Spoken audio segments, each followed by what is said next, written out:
Welcome in Z lab.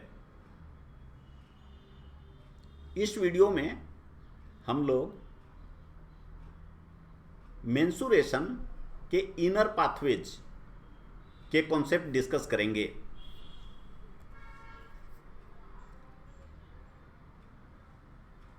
हम लोग प्रायः मेंसुरेशन में ऐसे प्रॉब्लम्स के क्रॉस आते हैं जहाँ पर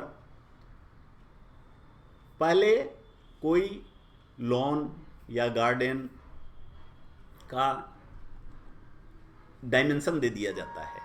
जैसे यहाँ पर ये डायमेंशन दे दिया हुआ है एल और बी। एल क्या है? लेंथ है कोई एग्जिस्टिंग गार्डन या लॉन का। उसी तरह बी क्या है? विड्थ है, ब्रेड्थ है, चौड़ाई है, एल लंबाई है। और या कोई मान लीजिए इसका नाम भी दे दीजिए ए बी सी डी। कोई गार्डन है या लॉन है। अब इसमें कहता है कि मान लीजिए डब्लू विड्थ का, यहाँ देखिए डब्लू विड्थ बताया हुआ है, मतलब यहाँ से लेकर यहाँ तक इसकी चौड़ाई डब्लू है। डब्लू चौड़ाई का पाथ एक इसको ऑल एलोंग ऐसे, ये देखिए ऐसे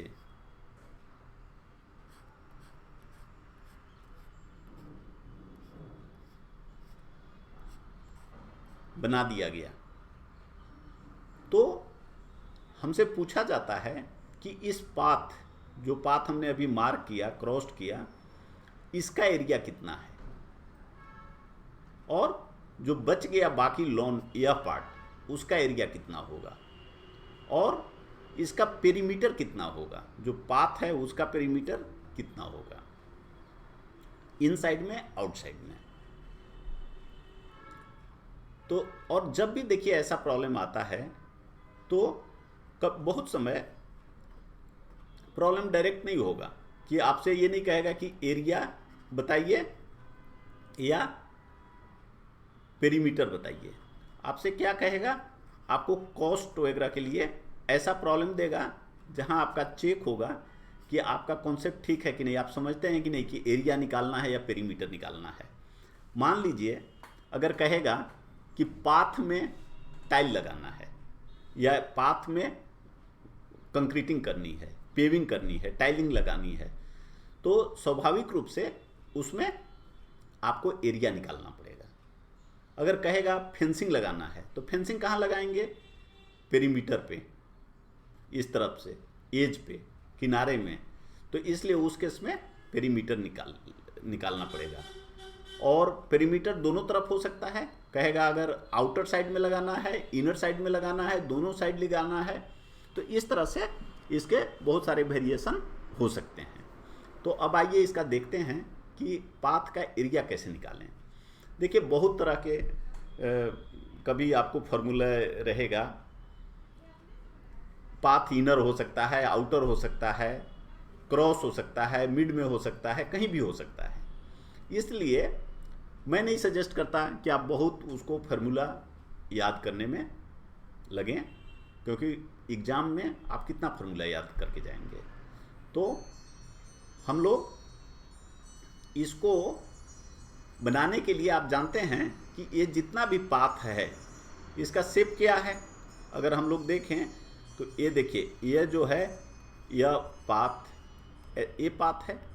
उसी तरह यह भी दूसरा पार्ट है, यह तीसरा पार्ट है, और उसी तरह से यह भी चौथा पार्ट है।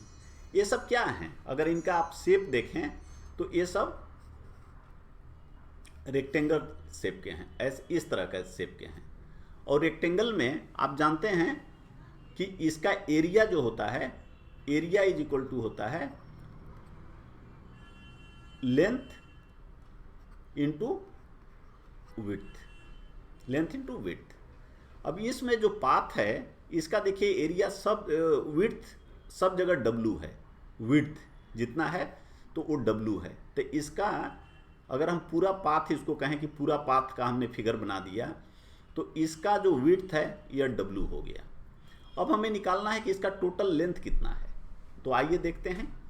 देखिए ये दिया हुआ है कि इसका लेंथ ए से लेकर बी तक कितना है, एल है।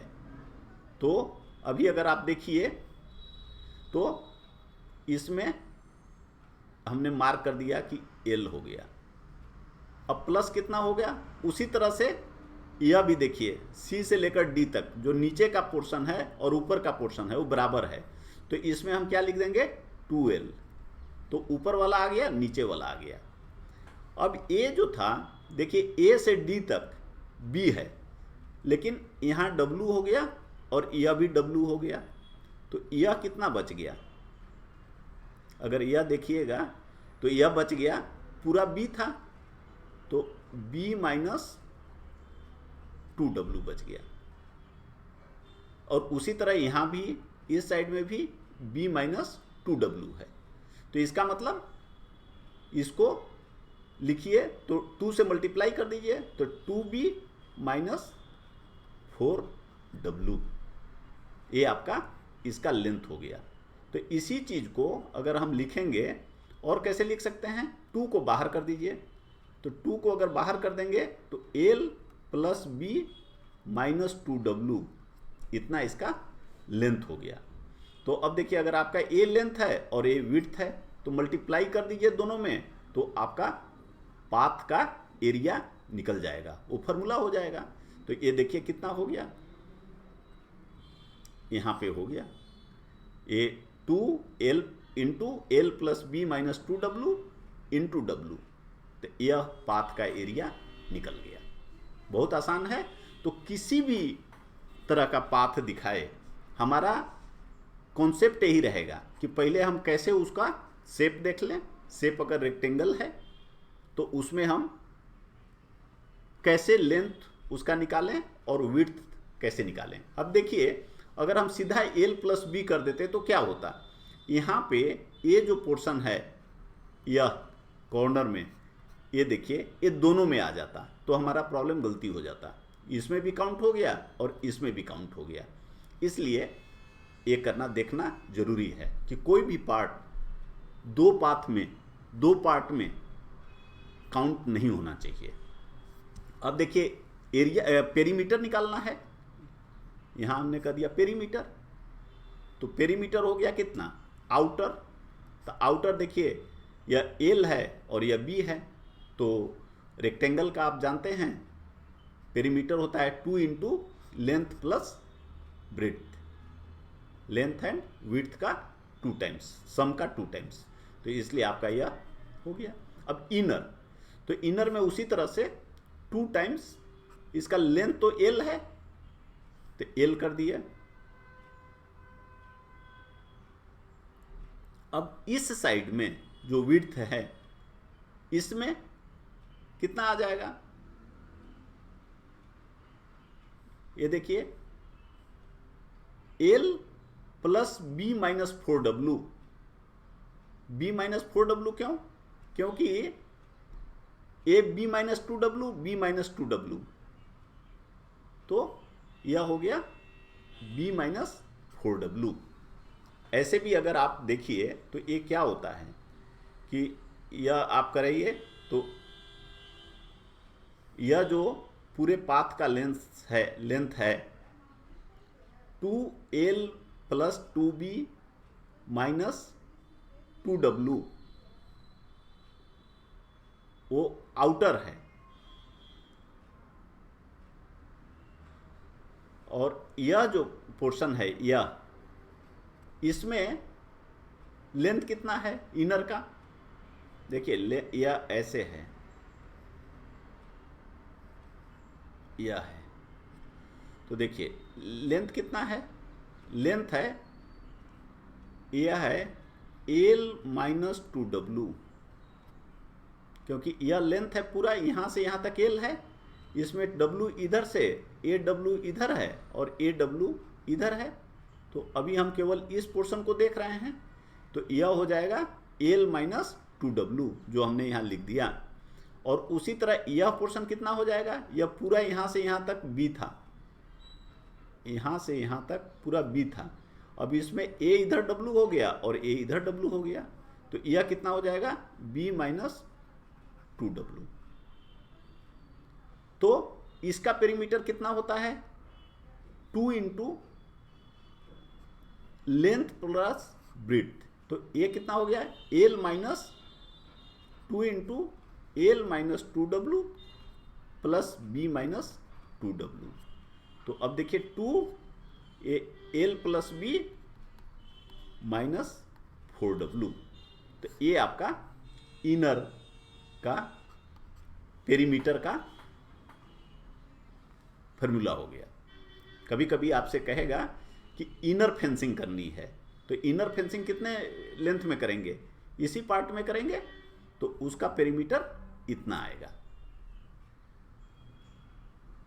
तो अब हम लोग एग्जाम्पल देखते हैं।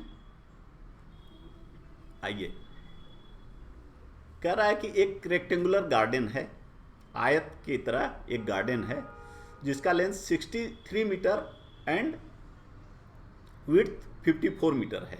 यहाँ पे हम लोग इसको एल और बी के टर्म्स में लिखे हैं, ताकि हम लोग फिर से इसको एल और बी के टर्म्स में जब फॉर्मूला लिखेंगे तो ये समझ लें कि इसमें कोई कंफ्यूजन ना रहे।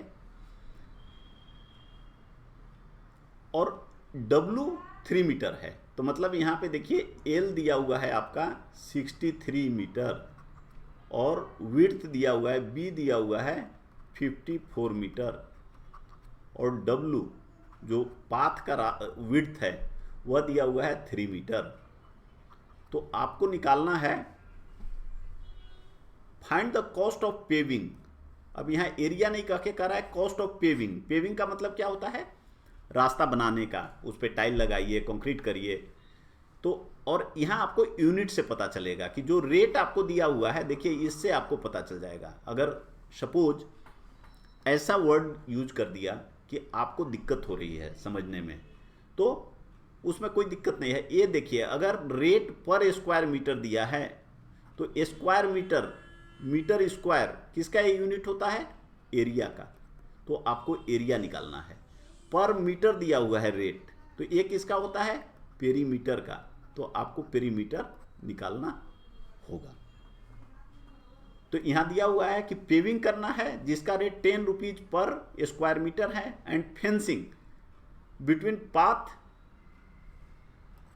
पाथ एंड गार्डन करना है, उसका दिया हुआ है देखिए रेट पर मीटर। तो 2 पार्ट हो गया। और फेंसिंग करना कहाँ है, इस यहाँ पे इसको करना है फेंसिंग, जहाँ कि गार्डन और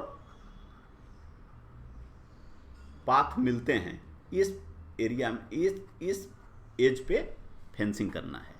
तो देखिए पहले पाथ एरिया निकालिए। तो पाथ एरिया हम लोग बात किए थे कि कैसे, अगर हम लोग ए बना दें तो यह कितना हो जाता है, यह हो जाता है L और यह भी हो जाता है L, और यह कितना हो जाता है W, और यह L के साथ अब इसका ये जो करते हैं तो यह हो जाता है plus B minus 2W into 2, क्योंकि इसका ए साइड और ए साइड दोनों करते हैं, इसलिए 2 से मल्टीप्लाई कर देते हैं। और यहाँ b माइनस 2w, यहाँ देखिए AW और AW माइनस हो जाता है, और उतना ही यहाँ भी है, a और a माइनस होता है, तो इसलिए b माइनस 2w, और ये 2 से मल्टीप्लाई कर देते हैं। और इसका एरिया, रेक्टेंगल का एरिया आप जानते हैं कि ये दोनों का मल्टीप्लिकेशन होता है। तो पाथ एरिया आपका हो गया 2 into L plus B minus 2w into W. और यहाँ जो हम लोगों ने ऑलरेडी लिख लिया है L 63, B 54 और W 3, इसको इसमें रख दीजिए। तो आपका एरिया आ गया इतना 666, और इसका रेट दिया हुआ है कॉस्ट ऑफ पेविंग 10 रुपीज पर स्क्वायर मीटर। तो 1 स्क्वायर मीटर पेविंग करने में कॉस्ट आता है 10, तो इतना में यूनिटरी मेथड से, ऐकिक नियम से हो जाएगा इतना इंटू 10। ये आपका आंसर हो गया। अब इनर पेरीमीटर, जो इसके दोनों के बीच में, पाथ और गार्डन के बीच में यहाँ पे फेंसिंग करना है, जो हमने पहले मार्क किया है। तो इसका कितना होगा, हम लोग जानते हैं कि अब ये जो, अगर आप इसको ऐसे मार्क कर दीजिए तो यह साइड कितना हो गया, एल माइनस 2W, और यह कितना हो गया, B माइनस 2W। यहां से यहां तक का ये देखिए आउटर निकल गया। फेंसिंग करना है तो यहीं तक करना है, यहां तक नहीं करेंगे, यहां तक करेंगे तो ये रास्ता बंद हो जाएगा, तो इसलिए ये नहीं होगा। तो यहां से यहीं तक होगा, तो ये हो गया एल माइनस टी डब्ल्यू, यहां से हो गया बी माइनस टी डब्ल्यू। ये दोनों को ऐड करिए और 2 से मल्टीप्लाई करिए, तब पेरीमीटर मिलेगा। तो 2 इंटू एल प्लस बी और minus T 2W minus 2W minus 4W। अब इसमें वैल्यू रख दीजिए तो आपका आ गया 2110 मीटर। और यहाँ रेट दिया हुआ है फेंसिंग का 12 रुपीज़ पर मीटर, 12 रुपया पर मीटर के हिसाब से। तो 210 इंटू 12, अब इसका आंसर आपका हो गया ₹2520। तो आसानी से आप फेंसिंग और एरिया में कोई भी प्रॉब्लम कर सकते हैं। केवल ध्यान रखना है कि जब इनर पेरीमीटर आप निकालते हैं तो यहाँ पर जो लेंथ होता है वो यहीं तक रह जाता है, इसलिए इसमें L minus 2W B minus 2W। लेकिन जब आप पाथ का एरिया निकालते हैं तो एरिया यहाँ तक आता है, इसलिए उसमें जो फार्मूला होता है यहाँ पे देखिए, इसमें लेंथ एरिया में ये 2W आता है और इसमें पेरीमीटर में 4W आता है। Thanks. Comment, share and subscribe Z lab. Good luck.